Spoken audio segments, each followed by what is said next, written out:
This is a little bit different than the normal 380 talk in the sense that I'm not really going to present any research results. I'm looking for some information from you people as much as conveying information to you. Um, it started because we tried to organize a series of coordinated lectures this quarter. One on the role of science in our society. And you had a meeting or a talk from John. He's our speaker from last week. Talked a little bit about some work that he's been doing with the global warming people in tracing the money where the deniers are to be found. But what I was hoping that we would manage to get there was something closer to an understanding of where science fits in the scheme of things. And while I talked to a very large number of very interesting people, I didn't really get the kind of talk and volunteers for that talk that I really wanted. I was hoping that we would get someone who would argue passionately for how science works.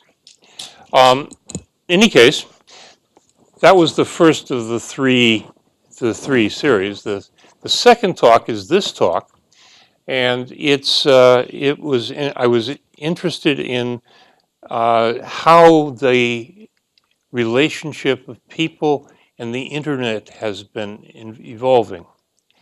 And so I talked again with a very large number of people, maybe 50.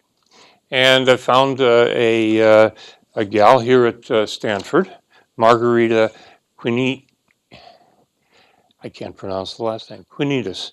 She's runs the Stanford Game Design Thinking Research Group and is also tied in with the behavior design and perspective technology group here, and also with BJ Fogg's human interaction group, and with something called the Peace Innovation Lab. These are all social science research operations where they are going to look at how people respond to particular pieces of software and possibly be able to tell something. And I'm certain that she would have given a very interesting talk. Unfortunately, she called on Friday and let me know that she had a family emergency, and so she is now currently caring for her mother in Los Angeles. And so I was left with the task of either finding a replacement or either canceling the class or coming and talking about what I was trying to accomplish. I chose the third. You're going to suffer for it, but it is sort of interesting. What motivated the particular search for finding someone to talk about this particular issue is watching grandchildren. I have an 8-year-old grandchild who is obsessed with his computer, and who is capable of taking the computer, going off in a corner, and spending 15 hours straight working on his Minecraft project. And then when told that he had to go to bed, arguing for another 10 minutes 4 or 5 times. Fortunately, I think for him, he has a tyrant for a mother. And she gets him to bed after considerable disruption. But that level of focus and concentration is really quite significant. And so I was watching other kids, and I saw a non-speaking kid, that would be sort of under 18 months, steal his mother's password for his phone and take the phone, and while playing with it, waiting for dinner, making a pattern on the phone, getting into the phone and loading his video game down onto the phone and play it. So I think what happens here is obsession. There is a name that's found in the popular literature about this. It's called Internet Addiction Disorder, and it's not an official addiction. Robert Epstein, who in fact is coming to speak in June, said that when I was talking to him about this, he said, no, it's not an addiction. It's not a disorder at all. He's a psychologist, and he says, well, if it does not appear in the diagnostic and standard manual of mental disorders, it does not exist.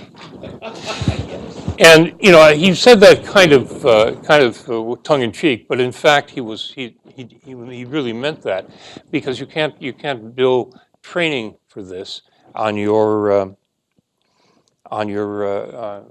health insurance unless it appears in that manual. That manual has been arguing about whether or not internet addiction is in fact a disease for quite a while. And there is a small and kind of flaky literature about internet addiction. This is not an easy thing to study, and the people who study it have basically anecdotal examples for which they extrapolate the world. But it is a significant thing. Several years ago, we had a speaker who sort of touched on this area, and 3 people in the audience came up and asked me afterward if I could tell them where they could learn more about this, because they had a kid they suspected was in deep trouble. Some time ago, a friend called and indicated that they were going to come and visit Montana, where I have a house. And that was fine. And they said, why? And he said, well, we have this junior in high school who is having problems. And it turns out the problem was he spent all this time playing video games. And the grades were going down. And the likelihood that he'll get into a first-class college and be able to be a successful human being in the eyes of his father and mother was low, and so they were going to put him off into a program. There is in part of Montana live a residential school for people from troubled families, and in helping them decide whether they really wanted to come, we talked to the people in the school, and we know one of the people on the psychology staff there. And they said that this is a school where kids live. It's an isolated community, and in general, their population was about half students whose parents were having problems in some fashion, and about half were students who were having problems in some fashion themselves. They were struggling with alcohol or drugs. But the psychologist volunteered that over the last 3 years, the students who were dealing with drugs, alcohol, and sex were beginning to be less significant, and the people who were struggling with the internet were beginning to dominate. Now, their solution was not acceptable to my friends. They have, as I say, a very much rural residential school, and they put them in the rural residential school, cut them off from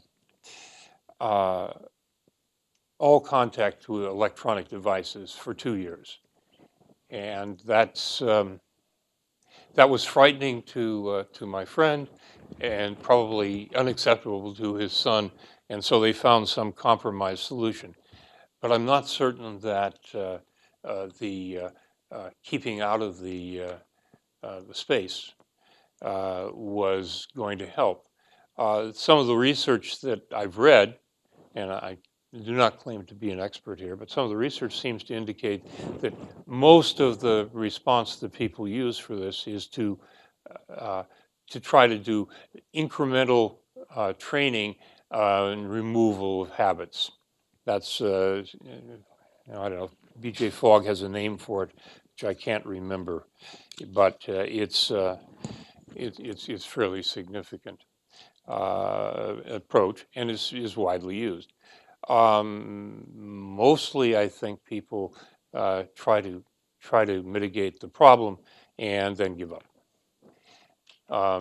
Other people who have had this sort of problem, in my immediate experience, again, anecdotal evidence, is have basically struggled with their addiction and have finally chosen to embrace it. So I have again in Montana, I have friends who are heavily involved in massive online gaming, and they are not teenagers anymore. They're in their 60s and mid 70s, and we gather together frequently on Saturday morning and speak geek stuff. You know, we talk about transistors and wires and stuff like that, programs. But in any case, occasionally they'll come rolling in, having been up all night playing a massive online game, and this is done with a number of people, some of whom are present in Montana and others are elsewhere in the world. And some of them are related, some not. So it's really quite amusing. I've never played games. I don't like them. So I can't really relate to this. But games certainly play a significant amount. Now, John was talking a little bit about PCC, which was a thing I was involved with in the early 70s, and we ran in the area of Palo Alto and Menlo Park, a group of open access online computer centers for primarily kids, and they played games with BASIC. And in fact, the games were a great mechanism for them to learn the programming. And so I think there's a whole slew of programmers out there who actually got their first taste of computing at a birthday party in 4th or 5th grade at the PCC Center, where they played on a shared BASIC computer with a 10 character per second teletype as the input and output device. Some games and things from that were collected in a book at Free PCC, and it still is around. It's called "What Do I Do After I Hit Return," and it's a fairly intriguing book to read. I thought it would be interesting to do it again, rewrite the book in JavaScript as opposed to BASIC, but I haven't really managed to find the time. I was up at the Living Computer Museum in Seattle for the opening of their Apple exhibit, which I'll recommend. And they had a number of the games running on some of the early Apple machines, running Microsoft 4K Basic. It was kind of amusing. Any case, so addiction seems to be a problem. It seems to be fairly pervasive, and that was going to be this talk. We'll come back to this in a bit. There's a third talk in the series, which I think is interesting. The talk which we didn't get and won't get this time is about how people process relationships with machines. Now, the other relationship, the converse to that, is how do machines deal with making people addicted. And there's, in fact, quite a literature on that, not all of it public. And so the speaker next week will be Chuck Clanton. And Chuck is going to come and tell you how to build an addictive system. It's not that hard, apparently. And Chuck was, I think, quite successful at it. He's rolled out a number of games that I'm certain some or all of you have played. And he has, I think, an interesting perspective on it. And I was able to blackmail him into coming and giving a talk. I think you'll find it interesting. Then there are two other talks coming up this year. There's the talk following Clanton's is going to be given by Bunny Wang. Bunny is a well-known hacker, and he's actually going to give it live by video from Singapore, where he has his labs. And he's talking about hardware hacking, because making hardware is maybe a lot more fun than making software. It's a lot more tolerant of time. But anyhow, that's going to be interesting. And then following that, we're coming back to Robert Epstein, who was here before and talked about search engines and the order of output from a search engine and how that relates to how people vote. And there's some evidence that he's found and published in an article in the National Academy about the sequence of information being returned when queried about a particular candidate or a particular office, and the likelihood that people would vote based on the first or perhaps the second entry coming in from the query. That particular result was quite surprising. The correlation between that ordering and the vote was exceptionally high, in some cases as high as 90%. So that would be a way to sway the election. Now, Robert has been studying other peripheral sorts of problems related to the same kind of thing, and has developed some tests and information gathering mechanisms for doing that. And he's going to report on some new results he has. That's very interesting, I think. Now, you can see that these things all have sort of an underlying theme. It's people in the internet and what it is doing to the way we think. And there's other information that I was hoping to find speakers for and haven't found. There is known correlations or reported correlations. This is the internet, after all, and American public scientific papers are not necessarily always correct. But in any case, there have been experiments in places where people have looked to determine the likelihood that a particular thing is going to trigger this addictive response. What is it that really makes things exciting to people? And how does it work? Now, some of it is going to be creating habits and that sort of thing. Chuck will talk about that. But people who do fMRI studies of the brain find that or at least some of them report. Be careful here.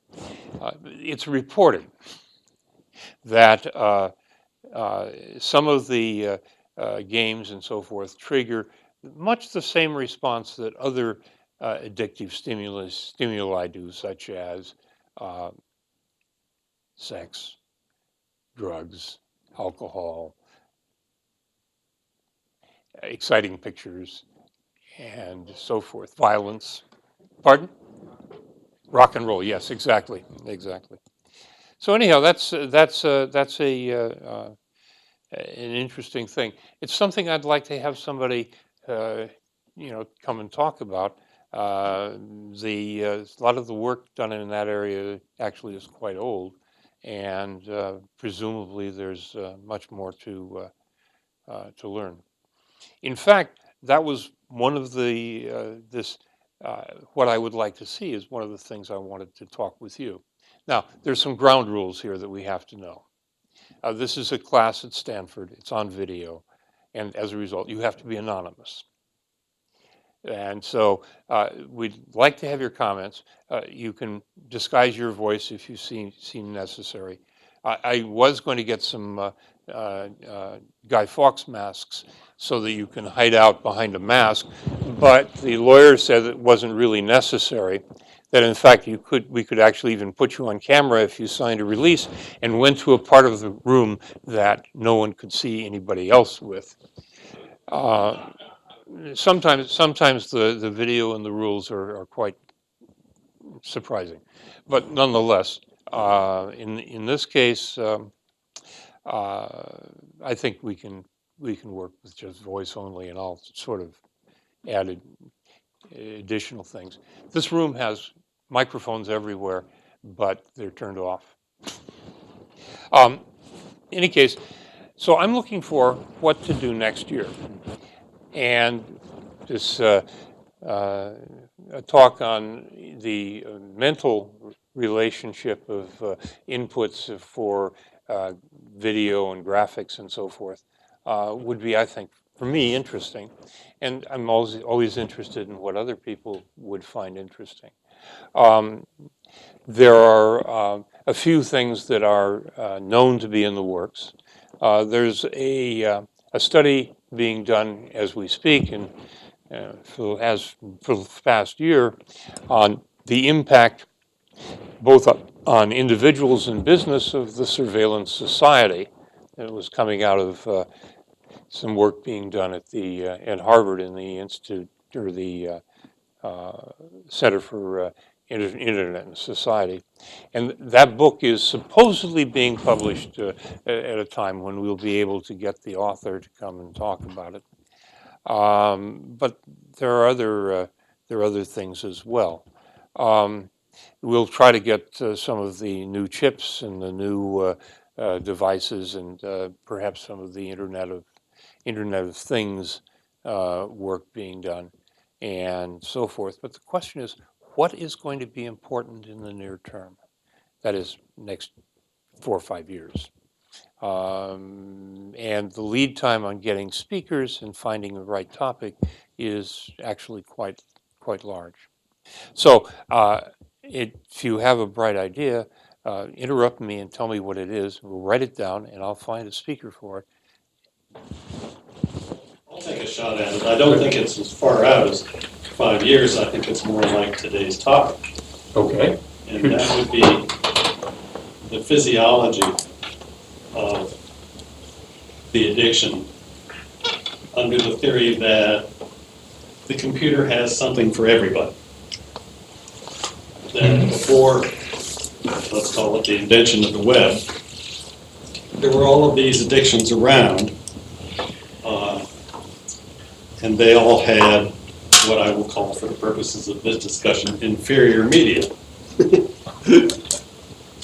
And what the personal computer did was provide a platform for everybody who was an information junkie, everybody who was a games junkie, everybody who was a music junkie.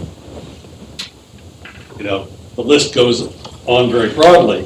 Mm-hmm. And they all got funneled down to the computer as a delivery device, and in a number of ways, that delivery device was significantly superior to the previous generation's delivery device. In many ways, it's superior to paper. In many ways, it's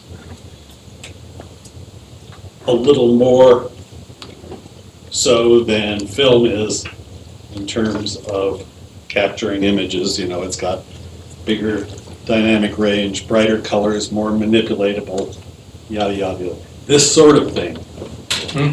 And somewhere along the line, my theory is, and that I would like a medical opinion on this, we crossed some sort of threshold in the excitement level that each of these niche hobbies provided. Well, there's been, you know, a bunch of people in the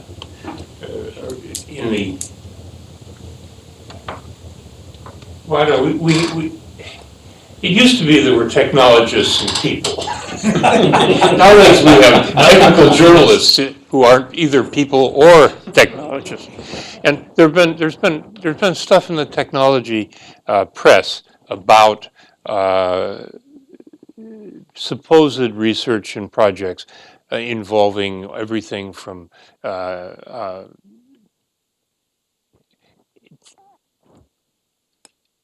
conveying information by telepathy, one way or the other, or the similar sorts of inputs, or mind reading like devices from a distance.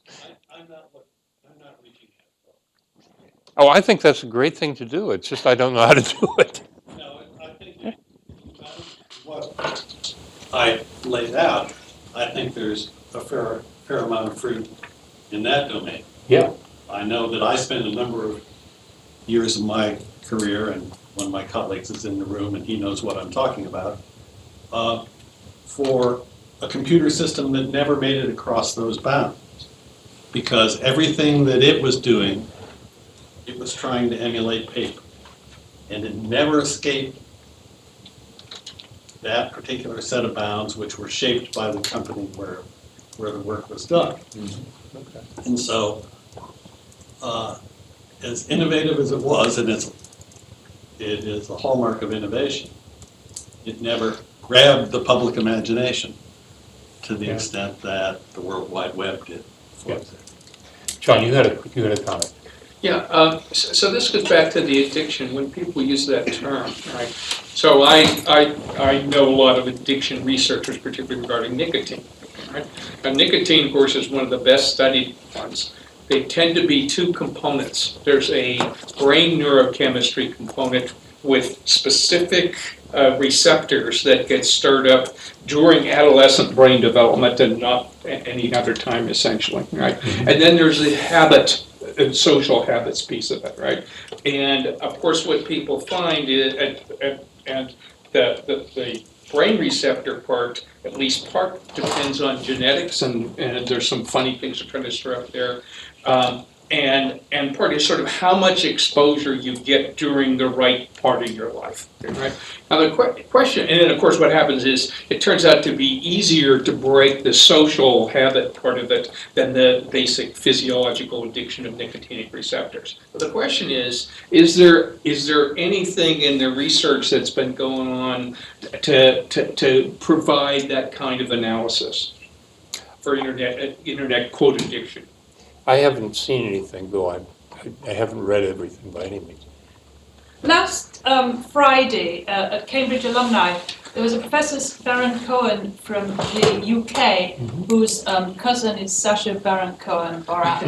That's how I remember his last name. And he's a world leader in autism and the Asperger's spectrum. Mm-hmm. And he wanted to know, are high-tech people more on the Asperger's spectrum? Like, they looked at mathematicians from Cambridge and found that they are a little bit more higher on the Asperger's spectrum. And I watched 2 videos of his yesterday, and one video said it was too far to come to Silicon Valley to do his research in Silicon Valley, so they went to Eindhoven in the Netherlands, where Philips is.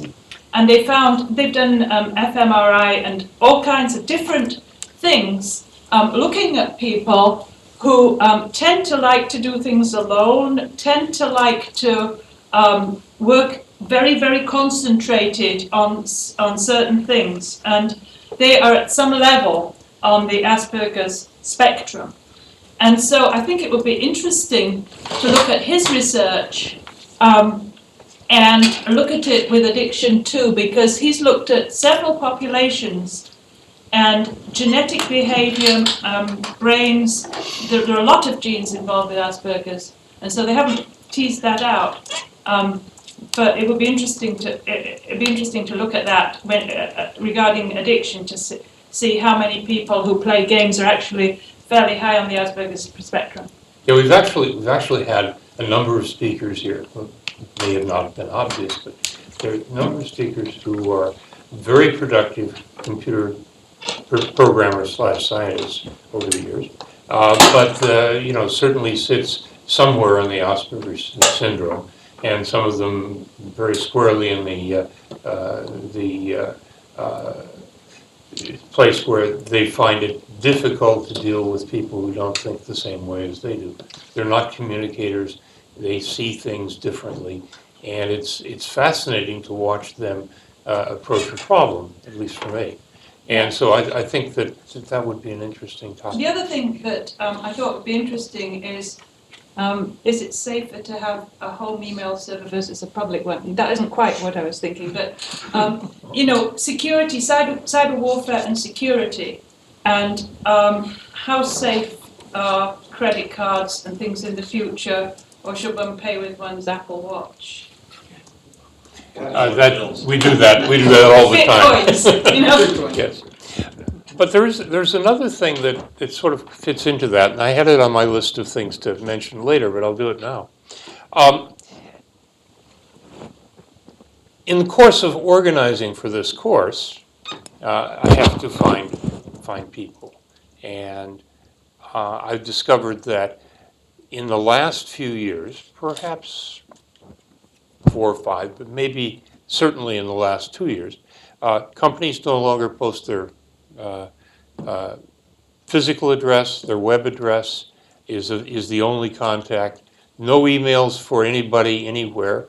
People hide their email. They use Twitter as opposed to email, which I don't understand.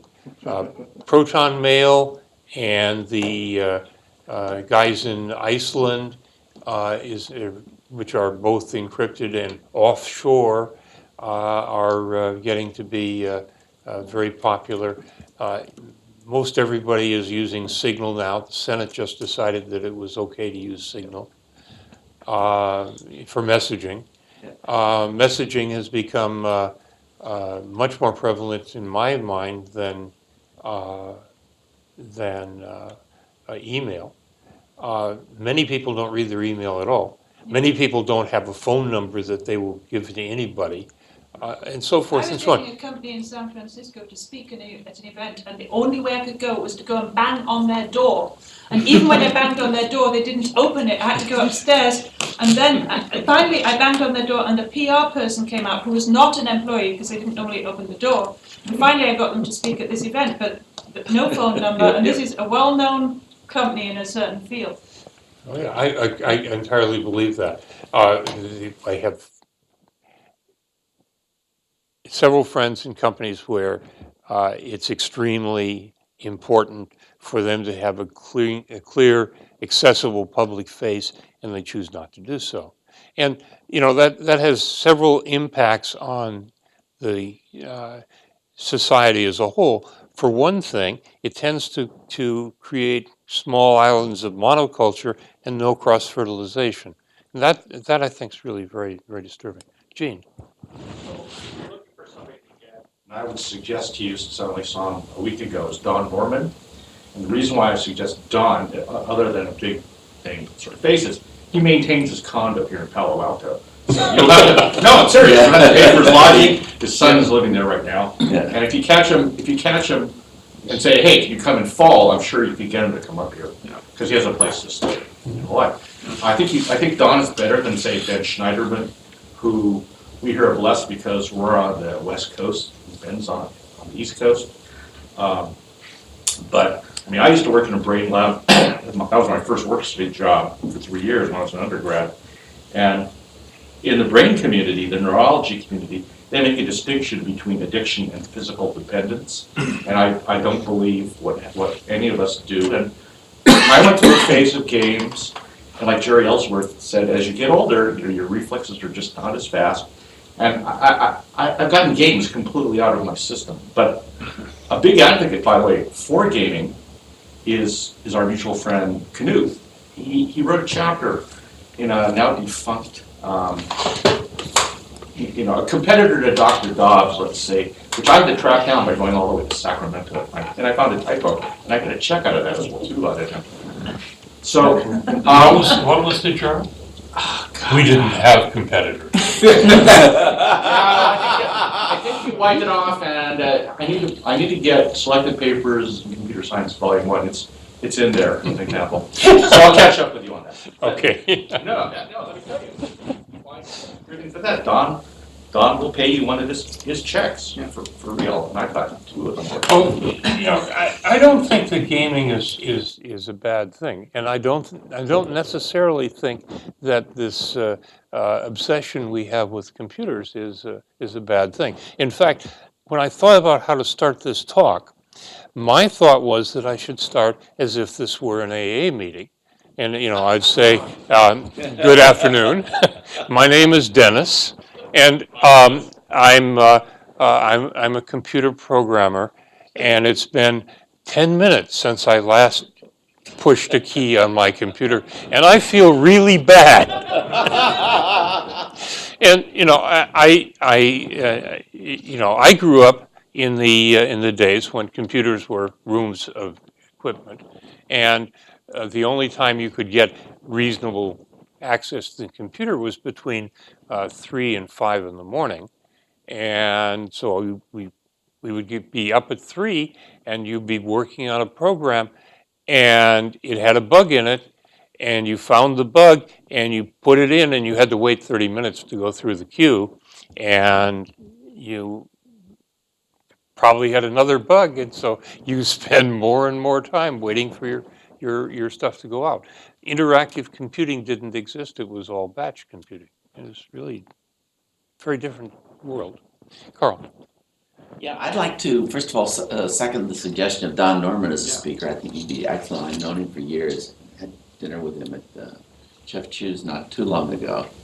But the thing I'd really like to raise is that despite the failure of a big company's original product, the leadership of Apple and Facebook and Microsoft all expect that within 7 to 8 years, there will be hundreds of millions of people that have computer holographic glasses. And that is going to have a major impact beyond just the addictions or quasi-addictions that you see now, okay? And just... Excuse me, Carl. Yeah.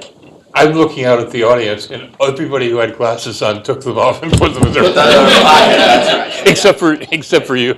But anyway, these are non-trivial companies. Okay, they're basically they're willing to say that kind of thing, in public, and they're betting huge sums on it. And so, from my take is that it's going to happen.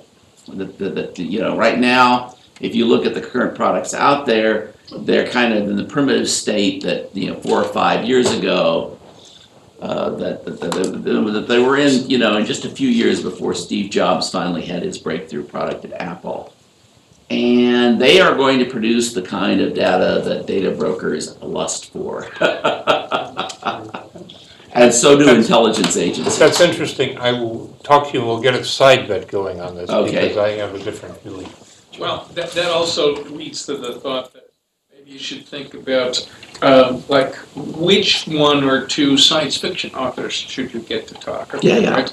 But that particular thing reminds me of Bernard Vinge Yep. and Rainbow's End. Mhm. okay, right? Which in some sense is an extrapolation of what happens with Wikipedia reversion wars. Okay? In a sort of shared virtual reality or shared augmented reality, and people arguing over what's really happening and imposing their view on other people. This kind of relates to other things going on right now. Right? I got Werner up here one time to talk for Hot Chips, and then it was just shortly after he won the Hugo for Rainbow Sand. Yeah.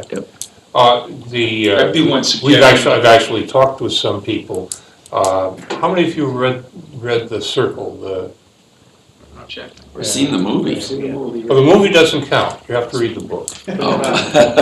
Read has a different ending, for example. But I did talk to Dave Eggers and to see if he would be interested, and the answer is yes. We'll probably get him at some point. But there are other people as well. And did you find that the Circle? Those of you who read the book, did you find it interesting and compelling? It's basically about a group of people who wish to change the value system of the society and do it through technological means as opposed to having it appear spontaneously. I found the novel interesting. I haven't yet seen the movie, and having read the reviews of the movie, I may not.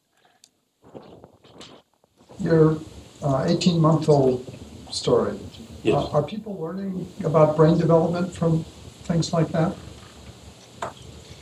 I don't know. My guess is that the rules that we impose upon people who study human beings are pretty draconian. That is to say, they don't let you study a lot of stuff because it might intrude upon privacy and that sort of thing. So I suspect that even observational studies of small children are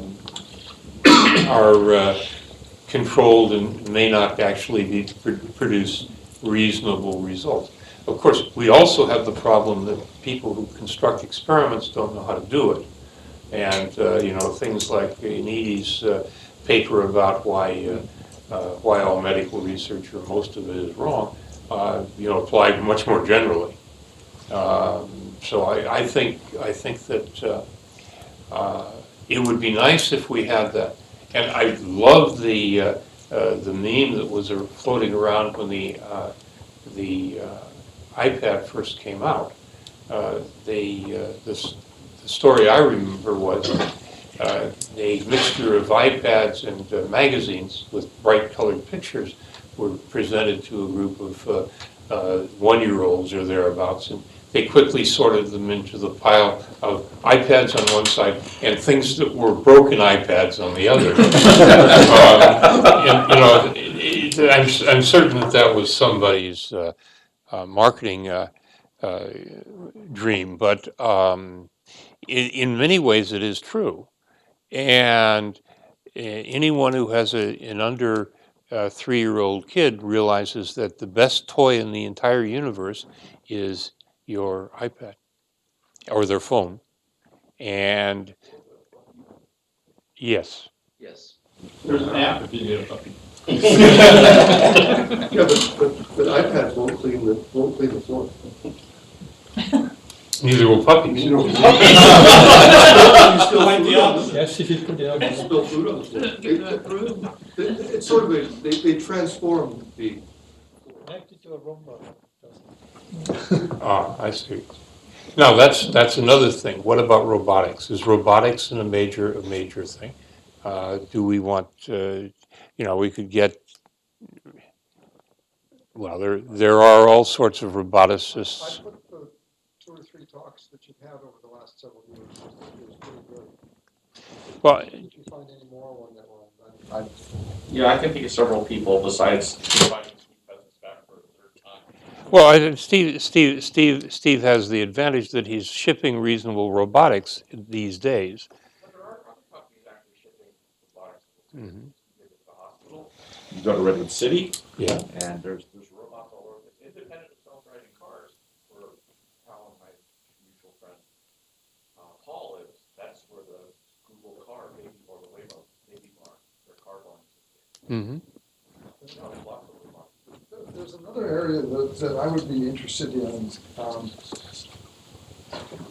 I don't even know what the right word is. It's the low-level human factors. Many, many years ago, I heard a talk explaining why the mouse was so good relative to, arrow keys and everything else that I've tried. And if you hit the right person,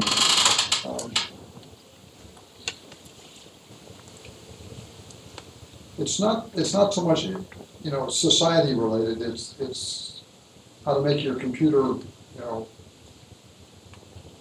interact with you effectively. I'd be interested to see how that, if the equivalent sort of studies have been done with touchpads and things. John Seeley Brown gave a talk on how mice happen to have the right number of degrees of freedom and resolution relative to your arm. Yeah, the arm for the big motion and the fingers Yeah, for the, and the thing is, your brain's already wired for all that sort of stuff. It's analog control, yes. Yeah, but mice took advantage of the existing stuff. Now, what about Bill Duvall? Pardon? What about Bill Duvall? Yeah, I mean, Bill, I don't think would give the talk at this point in time, but yeah, he certainly knew that information. Yeah. At that point.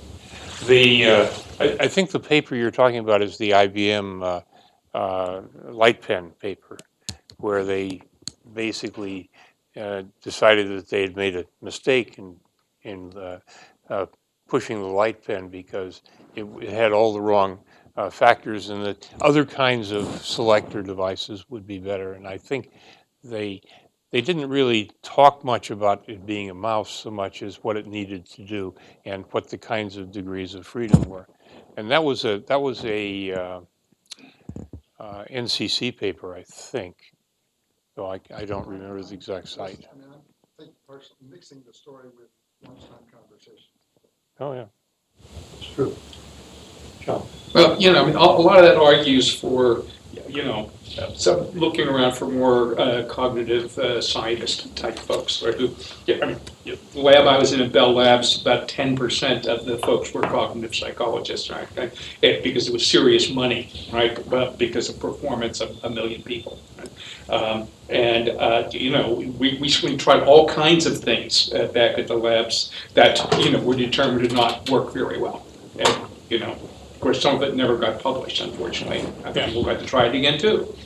Yeah, well, next week ask Chuck Clanton when he's here about gesture languages, because he built a whole interface based on 3D gesturing. And I don't think it's ever been published, but he has some strong feelings about it. Gesture-like interfaces exist in all sorts of places. I don't know, my phone has it, I've tried it, I don't use it. But it could be a good way to do it. This goes back to your, teenage development. I wasn't involved with computers back in those days, so my brain hasn't adapted to this blinky bouncy crap that I'm supposed to not pay attention to. And I find an amazing collection of supposedly good web pages absolutely annoying. So you don't use Google? Got to. Because, that's what it does. It provides you a list of web pages on a particular topic. It's It's the blinky point is bouncy Google crap is that drives me. It's the web page you ended up at. Yeah, that's certainly true. And in fact, that was another thing which is on my my hit list of questioning you. Text on a website, or you can get rid of ads. I mean, one could look at the tools. Or links. Because we can't do it through asking, you shouldn't be doing it. That's a strong statement. Wow. Good enough for this. It's American standard code. Okay. Information interchange. There's something about my brain that if something, blinks or flashes off in the corner, I go pay attention to it. And I know that. He is probably corrects more errors that I make on the web page for this class than anyone else. He sees the typos and he sees the misalignments and things like that quite well. And in fact, his brain is tuned to that. He sees things, I don't see it. A lot of, Well, that's the proof reader solution. There's a whole category of things that are impossible to Right. see if you're doing it. no, I know. I've made a lot of errors, I know. On the addiction front, there are some addictions where you can't just go cold turkey, like there's Overeaters Anonymous, for example, which is a 12-step. You can't just stop eating, right? But nevertheless, there's some people that have a food addiction. And also, I think there's a group in the Valley called Workaholics Anonymous, amazingly enough, which actually deals with this computer stuff and this work stuff and the obsession that comes with it. You mean not going home? For example, not Staying in going the office, working all the staying time? up, working all day. But also, then there's an anorexia part of it, where they can't work at all, right? It's like the overeat and then purge phenomenon, right? Mm-hmm. So I think that if there's a 12-step program for it, it's probably an addiction. Well, you would think it would be the reverse of that. The 12-step programs are there for people who think that they're addicted. And Well, they're desperate. are there I 12-step understand. programs for 12-step programs? I don't know, they probably joke about it. Recursion is always very interesting. Yeah. There have been recent studies in the psychology literature which indicate that 12-step programs don't work. You know, as we go to experiential. The relapse rate is ferocious. Nothing works except for the small percentage that does, and those you treasure. Well, I don't see it as it's not a physical dependence. It's a behavioristic problem, and the reality is that what computers can do better than humans is they can respond faster. And if you follow the work, there's a lot of people discredit Skinner, including Don Norman as an example, but the reality is, if you come back with a quick response, this is the whole phenomena of one more turnaround for those people who remember punch cards. Machines are able to respond better than many of our spouses. And no, seriously, and our children, and quite a few other people. You have a fine psychology department here at Stanford. You have fine neuroscientists here. If you want an interesting person to speak, although he's not a computer person, get William Dement. He can tell you all sorts of neat stuff about sleep. But that's a quarter-long class. I had his book. It takes that much time. I mean, sleep is a fascinating thing, and most of us could use more of it, as an example. But you have to talk to the people both at the med school as well as the academic departments too. Mm-hmm. But and there's fine besides Bill Labs, there's fine cognitive scientists at NASA. They got, for instance, the Trans-Pacific flight crews. They were allowed to take naps because of research done at NASA with Dement's help, and guys like Don Norman and quite a few other people as well too.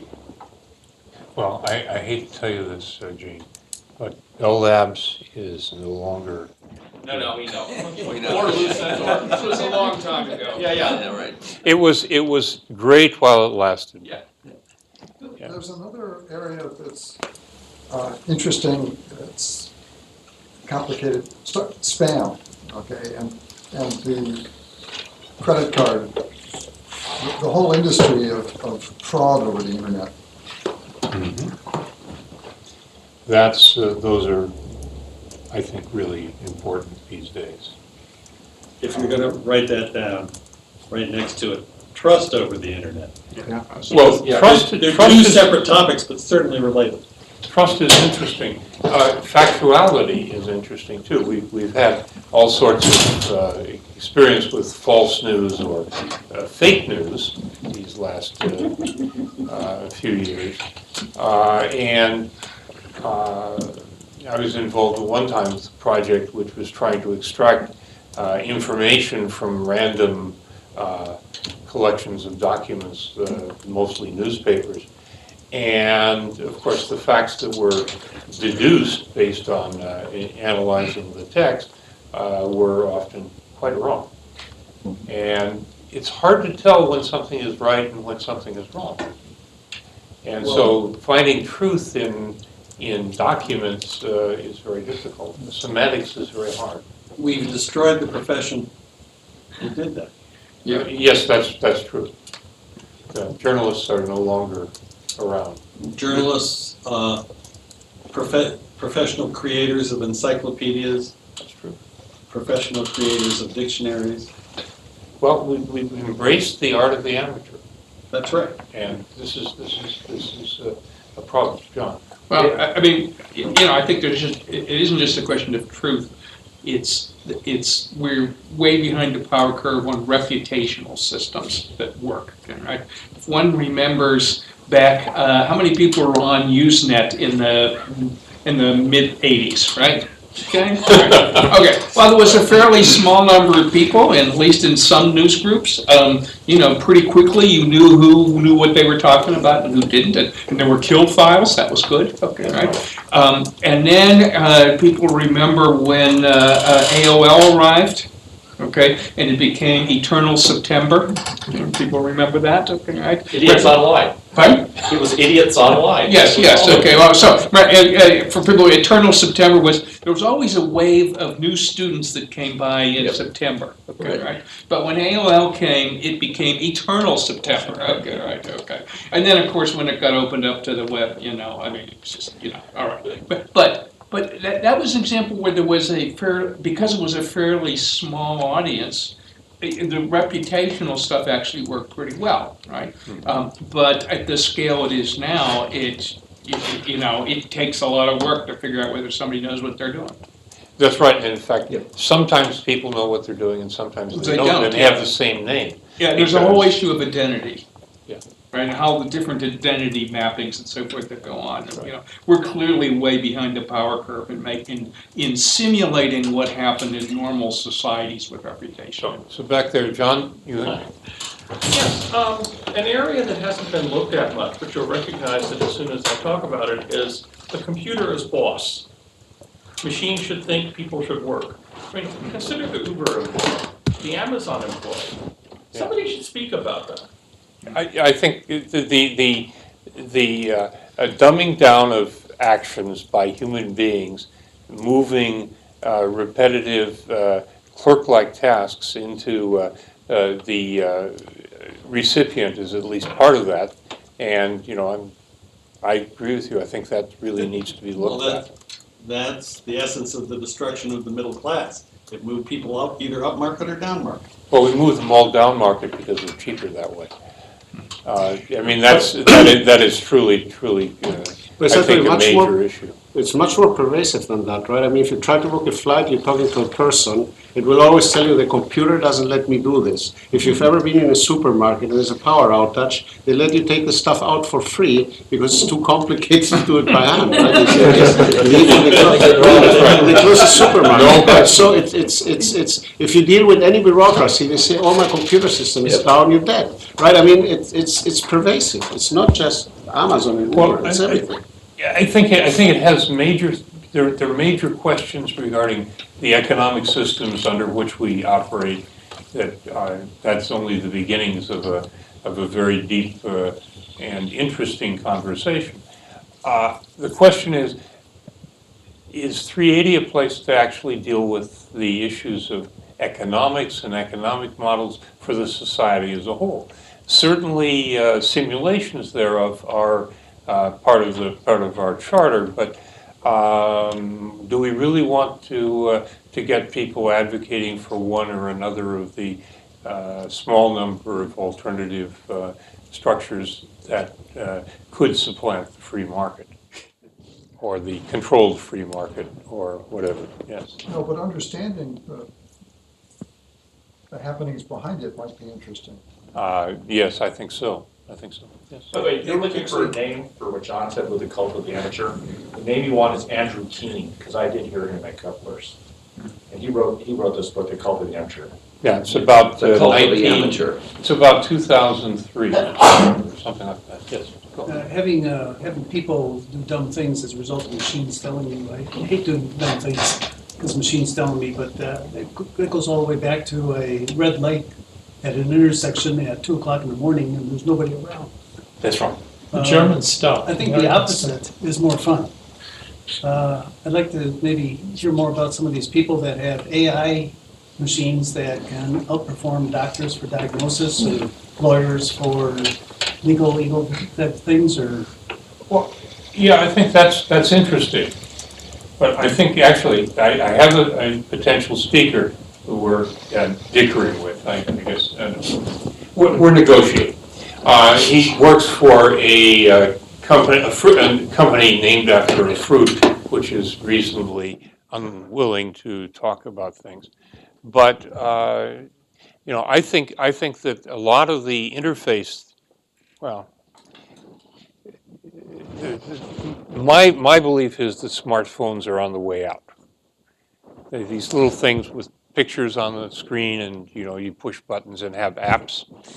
That really isn't the right thing, the way to do the kind of interface that's needed for smartphones. What you need for a smartphone is the ability to pick up the phone and talk to an agent who will do the work for you and figure out how to do it. Now, this is sort of Siri on with intelligence or something like that. And so I've been talking with people, and particularly one person at this fruit company, that could come and talk to us about how to organize applications where the agent does the work and you just get the answer. Go. I agree with you about,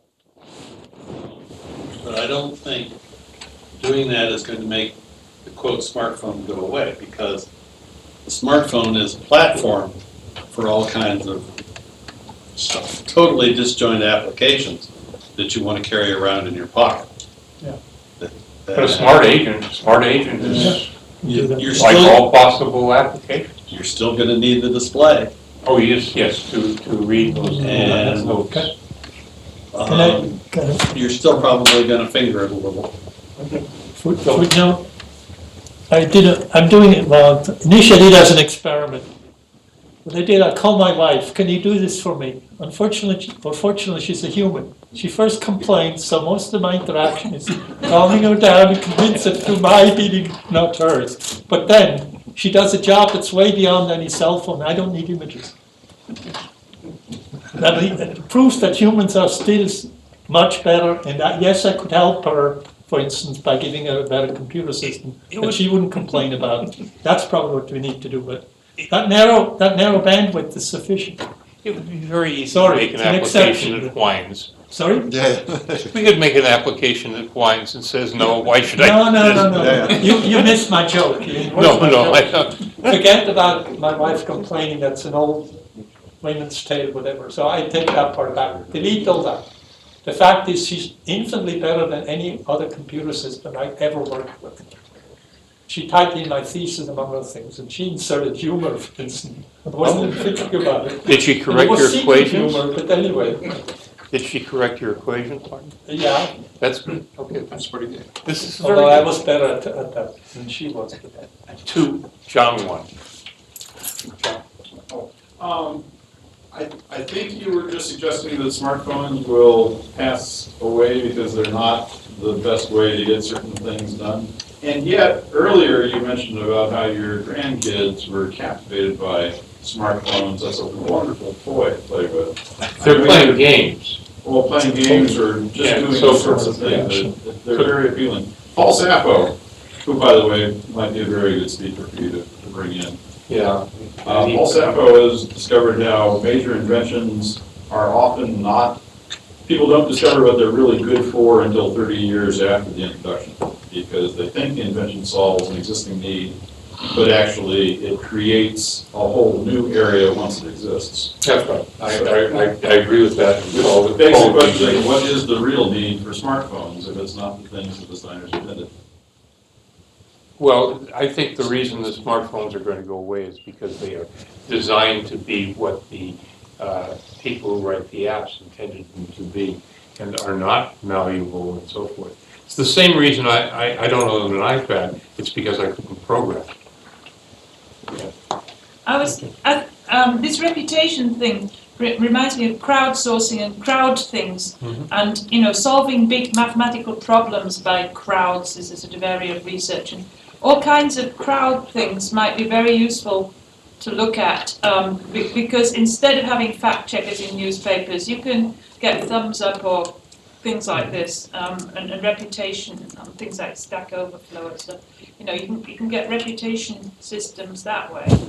We had the super forecasting people in a year or two ago, and the super forecasters, which substantial expense to DARPA, you know, turned out to be pretty good. You could get somebody who was a good super forecaster, looked at trends, and wrote little programs that actually kept track of things and had models for how things worked. And they could forecast lots better than the people who sort of just wet their finger and hold it up in the wind. But yeah, you're talking about something much more substantive than just saying, well, it's going to rain tomorrow, or something like There are that. all kinds of things. If you look in the crowdsourcing, crowdfunding, crowd this, crowd that. I mean, there's a whole lot of different things that crowds can do better than individuals. Google can find diseases in sections of the that country kind of faster than doctors. Okay, that particular meme is sort of not really quite as true as has been said in the public literature. I observed my doctor doing that. He always has his special websites. Okay, John. Yeah, so somewhat different area, but an intersection of computing and medicine. Yeah. A lot of action there. Let's say there's a couple possibilities I could think of. I'm sure there's some here at Stanford, but Atul Butt used to be here and is up at UCSF and does big data and medicine stuff.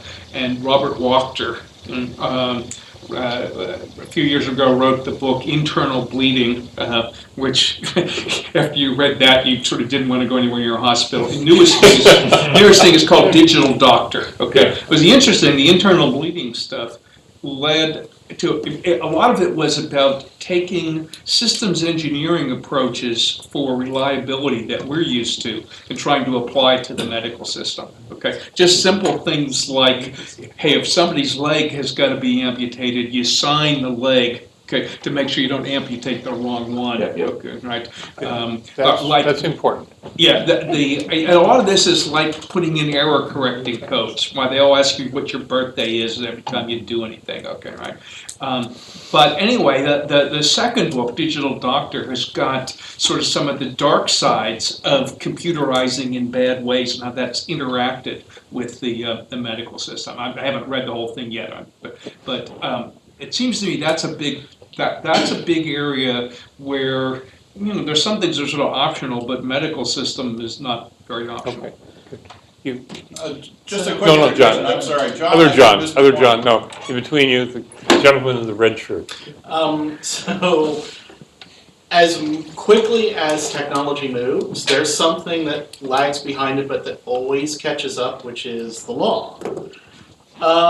Recently, San Francisco-based lawyer called Luis Villa, or Villa, gave a talk at the Free Software Legal and Licensing Workshop that you can basically summarize as machine learning for lawyers. And reading up on it, there were a number of interesting points. Like, for example, if you've got a postdoc or grad student here making a neural network, and one of the images that goes into that neural network is an image that I hold the copyright on, do I then have a claim over that neural network? But on the opposite end of that spectrum, if you could say that a neural network is simply a gigantic array, matrix, or other structure of just numbers, is it copyrightable at all? So in other words, if your proprietary neural network was suddenly leaked, is it public domain, non-copyrightable material anyway? Do we have a very large bag of worms here? I think so. That's really charming. It tends to get overshadowed by the obvious stuff, like San Francisco wanting to ban delivery robots. It gets overshadowed by more political legal things, as opposed to the more theoretical legal things, which will turn practical probably at the worst time. Well, of course, machine learning mechanisms are potentially different depending upon training sequence, if nothing else, or particular algorithms for machine learning. So you can create two machine learning systems who have the same outputs, but from the same inputs, but which are internally structured quite differently. And then you have the question is, does that meet the copyright substantial similarity rule? If you have something that looks like a duck, walks like a duck, quacks like a duck, but is really not a duck, but a robot, does that make that robot a duck or not? And if you can't look inside, that might, it's very interesting. In copyright you can, but In patents, you can't. yes, but the decision as to what substantial means is not something that is expressed directly. It's the judgment of the court or the expert.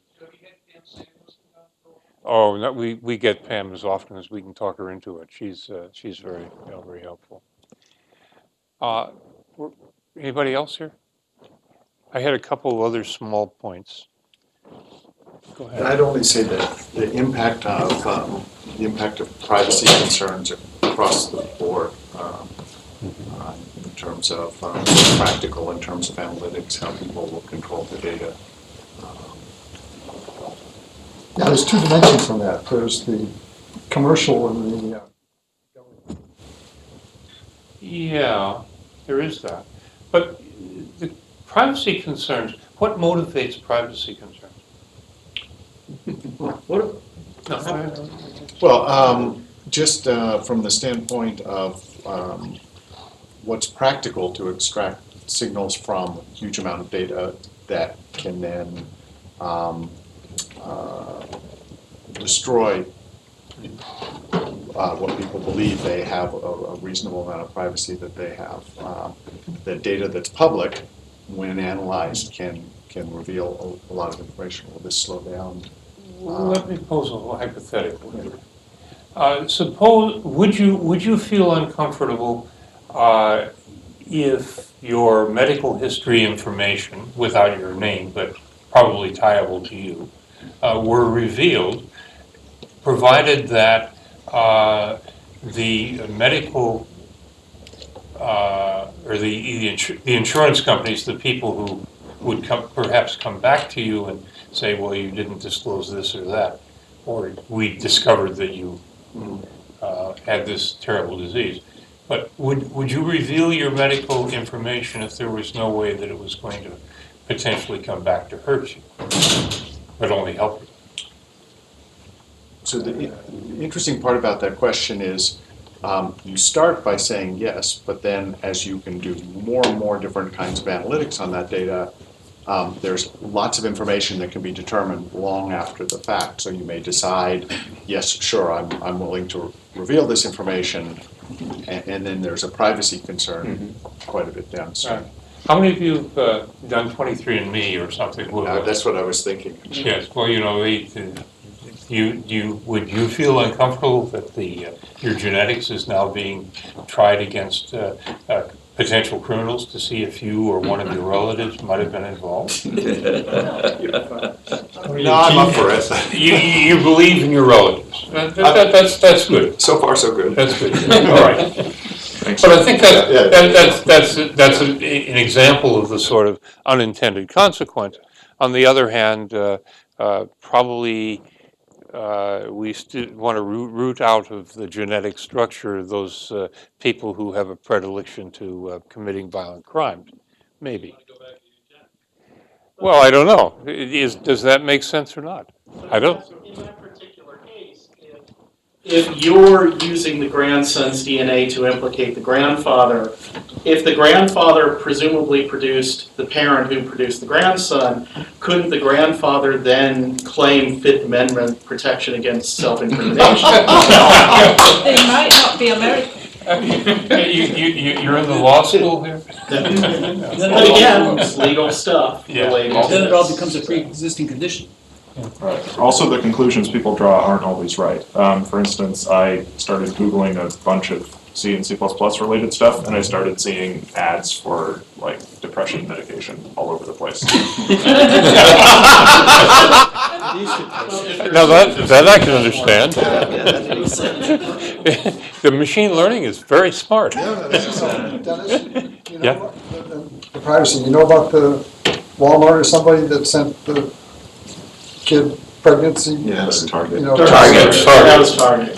Yeah, in fact, they did see the change in buying patterns that was probably hormonally related, yes.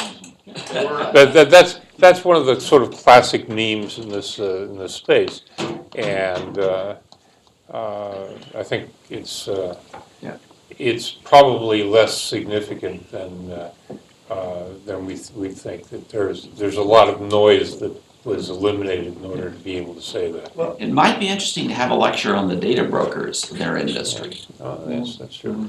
So I have one more point, Andy. No, if it's true, we have to do it after we turn off the camera. All right. Is that gonna be true? It's fine. It's true.